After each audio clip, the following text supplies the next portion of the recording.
Hai hai, assalamualaikum. Kalau belajar IPA itu biasanya banyak yang ngerasa kesulitan kalau udah masuk materi hitung-hitungan. Makanya kita pelajari dulu nih.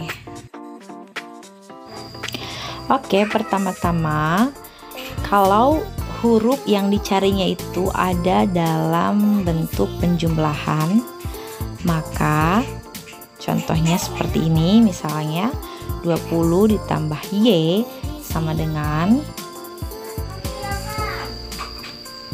32. Nah, ini kan ada huruf yang mau dicari tapi dalam proses penjumlahan. Maka Y itu berapa Y-nya? Nah, ini tinggal kita tulis 32 dikurangi 20. Kita hitung. 32 dikurangi 20 itu adalah 12. Kenapa kok kayak gitu caranya? Operasi penjumlahan yang di dalamnya ada huruf yang ingin kita cari itu untuk mencari berapa nilai hurufnya, tinggal kita ubah operasi penjumlahan tersebut menjadi pengurangan, gitu ya. Angka yang lebih besar dikurangi dengan angka yang lebih kecil. Nah, ini saya kasih contoh lainnya supaya lebih memahami. Nah, ini ada 15 sama dengan 3 ditambah Y. Berapakah Y-nya? Ini kan sebuah operasi penjumlahan ya. Ketika kita mau mencari Y-nya, maka kita tinggal kurangi saja. Angka yang besar dikurangi angka yang kecil. 15 ya. Yang asalnya penjumlahan itu 15. Nah, ganti menjadi pengurangan gitu. Dikurangi berapa? Dikurangi 3. Di situ kan angkanya ada 15 dan 3. Yang awalnya penjumlahan kita ubah menjadi pengurangan. Kayak gitu ya caranya. Selanjutnya, kalau bentuknya operasi perkalian. Kalau tadi kan penjumlahan, sekarang perkalian. Gimana nih gitu untuk mencari huruf gitu ya. Kalau misalnya dalam sebuah perkalian ada hurufnya, nah hurufnya itu mau dicari nilainya berapa. Nah, ini contohnya 25 dikali B sama dengan 125. Berapa B-nya? Untuk mencari nilai B pada operasi perkalian gitu ya, itu caranya adalah tinggal kita bagi saja angka yang ada. Jadi B-nya kita cari gitu ya. Kan itu ada huruf B. Nah, ada angka kan? Ada dua angka di situ. Ada angka 25 dengan ada angka 125.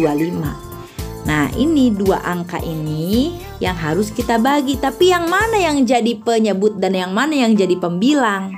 Nah, untuk menentukan mana yang penyebut, mana yang pembilang, ada rumusnya. Apa itu rumusnya? Jomblo di atas. Ya, ingat-ingat, jomblo di atas. Ini rumusnya. Siapa yang jomblo? Coba sekarang kita perhatikan. Ada 25 dan 125. Mana angka yang sendirian? Tuh, yang 125 dia nggak punya teman. Sehingga dia jomblo. Makanya dia di atas. Kalau 25 dia punya temen. Siapa temennya? B gitu. Makanya dia di bawah. Jadi jomblo di atas itu angka yang sendirian, yang gak punya temen, dia yang di atas gitu ya, sebagai pembilang. Sementara yang punya temen, angka yang punya temen ditaruh di bawah sebagai penyebut. Ingat ya. Nah, kita kasih contoh lainnya. 32 sama dengan Y dikali 4. Berapakah Y? Untuk mencari Y, kita pakai rumus jomblo di atas. Nah, sekarang coba kita lihat. Ada angka 32 dan ada angka 4. Nah, untuk mencari Y, kita lihat dari dua angka tersebut mana yang jomblo. Yang jomblo itu adalah 32. Kenapa? Coba lihat 32. Gak ada siapa-siapa di situ, dia sendirian. Ya. Nah, maka ditulis 32 itu di atas sebagai pembilang. Kemudian angka 4. Nah, dia punya teman yaitu Y. gitu. Sehingga karena dia bukan jomblo, ditaruhnya di bawah sebagai penyebut. Baru kita operasikan 32 dibagi 4 itu adalah 8.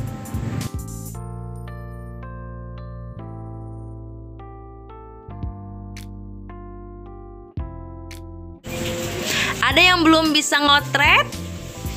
Nah, coba kita belajar di sini ya. Misalnya ngotret penjumlahan 356 ditambah 31. Nah, ini kita tulis secara menurun. Lihat ya, 3 itu adalah ratusan, 5 adalah puluhan, 6 adalah satuan. Sementara 31 itu cuman ada puluhan dengan satuan. Jadi angka 3 diluruskan nulisnya dengan angka 5 karena sama-sama puluhan. Angka 6 lurus dengan 1 karena sama-sama satuan. Nah, 6 ditambah 1 sama dengan 7, 5 ditambah 3 sama dengan 8, yang 3 langsung turun 3, jadi 387. Kemudian untuk perkalian nih. Nah, ini kita mulai dari satuan dulu. 2 dulu dikali 1 sama dengan 2. 2 dikali 2 jadinya 4. 2 dikali 5 dapat 10.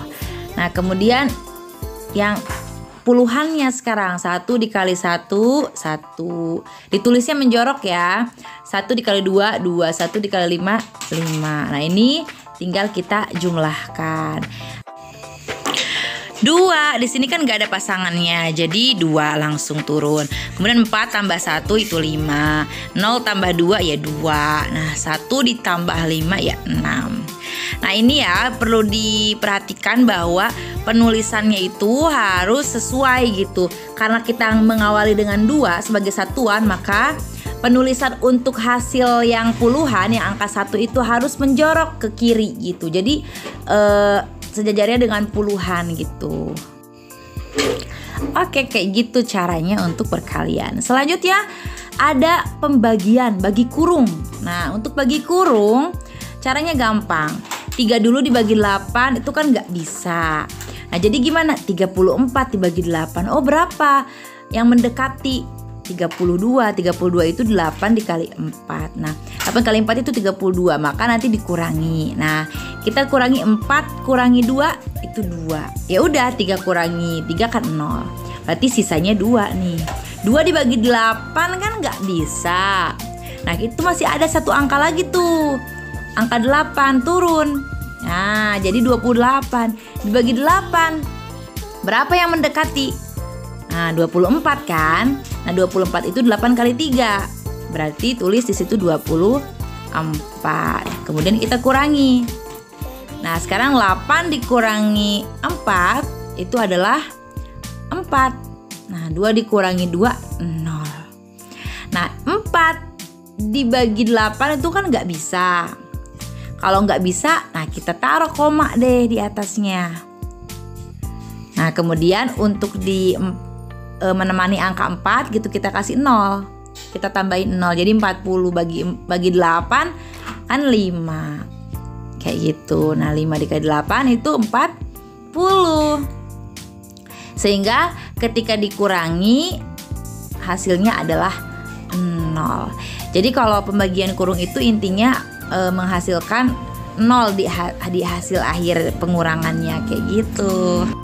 Nah, kayak gitu tuh beberapa perhitungan dasar yang bisa menjadi modal buat kita memahami mata pelajaran IPA. Kira-kira paham gak? Mudah-mudahan sih paham ya. Oke, terima kasih. Sampai jumpa lagi di video selanjutnya. Assalamualaikum.